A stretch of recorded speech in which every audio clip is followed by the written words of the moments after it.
Hey, Kelb, wanna go for a ride? Knock everything over. You wanna go for a ride? All right.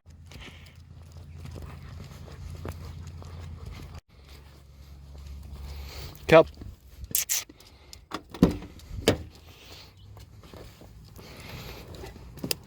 Come on, Bubbas. Who said the backseat of the Camaro ain't good for nothing? I can fit a whole German Shepherd back there.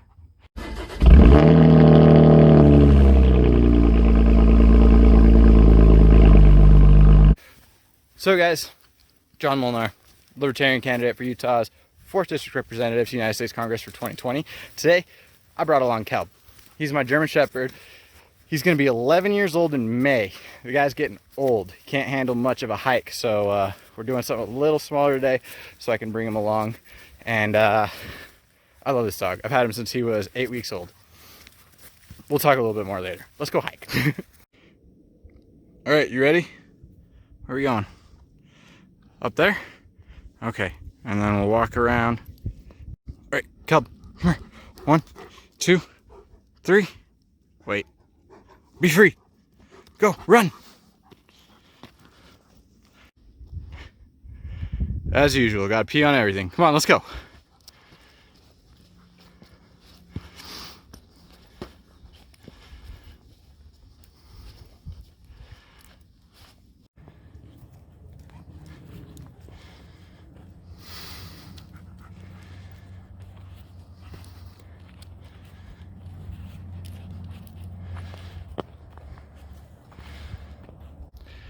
All right, so we are actually in Eagle Mountain today, which is where I live, and I would show you these awesome views of Utah Lake right behind me, but the sun's right there, blocking the whole view. You can kind of see it right there. Anyways, Eagle Mountain, right back here. This is where I live. Welcome to an awesome part of 4th District that I love, personally. There's a reason I moved here from Orem and keep coming back here ever since I graduated high school. I love Eagle Mountain. But that's not what we're here to talk about today. We're here to talk about veteran affairs and the healthcare benefits of our politicians and how we can intertwine the two. So stay tuned. We're gonna get to that right in now.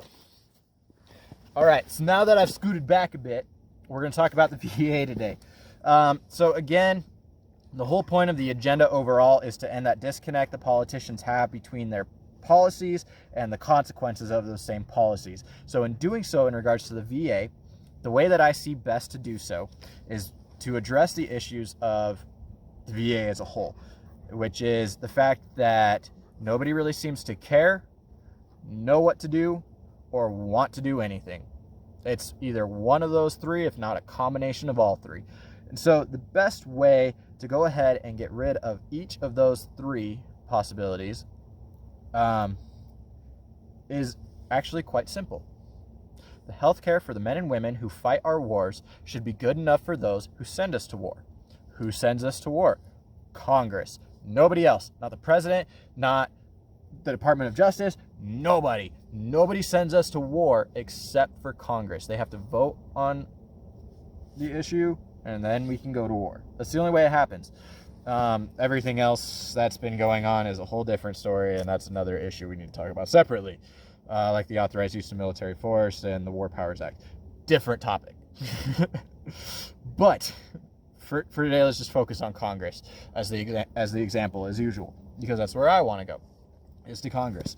And so if we have Congress actually going and having not only themselves but their immediate family members in the VA system, so that they have to be around the vets and experience for themselves while hearing our stories of the issues going on, because I'm sorry, if you go to the VA and you spend enough time there, you're gonna hear some shit, period.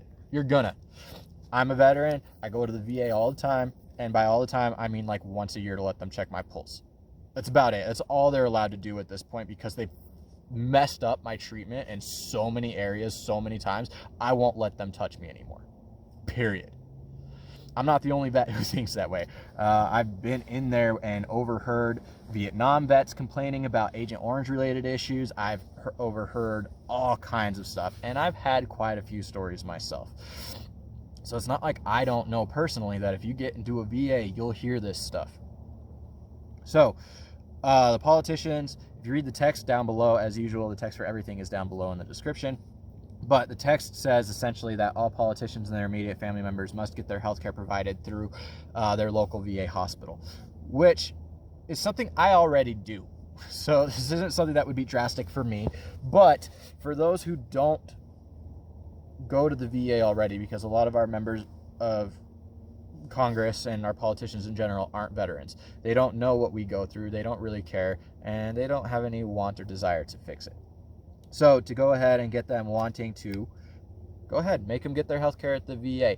Stop allowing them to use private health insurance. Stop allowing them private doctors. Stop giving the president his own private doctor. Instead, put them all in the VA. Treat them the same way we get treated. If it's good enough for us, shouldn't it be good for them? And if it's not good enough for them, then come in and fix it so that it's good enough for you and it's good enough for us too. Two birds, one stone. I mean, I don't want to come into Congress and make some changes for the VA that I think are going to be good, and then as soon as I leave, somebody else comes in with some other idea and completely undoes everything I did. That doesn't help me. It doesn't help as a veteran. It doesn't help the veteran community as a whole. It helps nobody. So the best thing to do, from how I'm trying to think of everything, as far as my agenda goes, is to try and enact these policies like this one for the veteran community that will have a lasting impact with direct and immediate consequences for the politicians on any policy that they enact regarding the veteran affairs. And this same concept applies to the rest of my agenda and everything else I'm trying to touch on, but we're focusing on the veteran affairs today. So in order to make sure that when I leave office, because at some point I don't want to be a politician, I want to get in, do some things, get out. But I want to make sure that when I get out, that the good things that I hopefully have done stay, that they make a lasting impact. And the best way to do that is not to come in with some crazy new idea for the VA, privatizing it or cutting the VA altogether and giving health insurance to the veterans and letting them choose their own doctors. I get the points on why those could be good ideas, but if the politicians aren't directly tied into it, they're not going to be considering if it's a good idea or not. It's going to be dependent upon what's expedient for them, what's going to win them a re-election, or what's going to get them additional spending for whatever pet project they have for themselves. So the best way to go ahead and help the veteran community, as far as I can see, is to make the politicians actually have to go through the exact same healthcare programs that are provided to the veterans. And that will be the way to where we'll have a lasting impact, to where it won't be dependent on who is in office, but will actually have a dependency based on, is it a good idea? Because there are now direct and immediate consequences for the people who are actually enacting those policies. We go fight the wars. We don't get a say in any of it. We get the say of, do we sign up? That is it. That's the only say we have as those of us who are in the military. The only choice we get is, do we sign up? After that, it's all up to our representatives in DC. Or if you're in the National Guard, then it's up to your state and things like that. But at the end of the day, it's all up to the politicians. And so all of the responsibility is on them.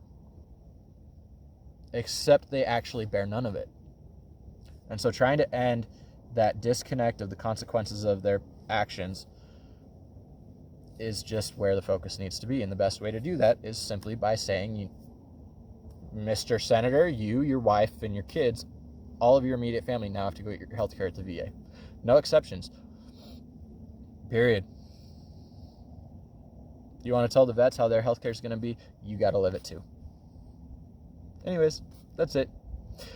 Don't forget to vote for Molnar in 2020 to tell DC enough.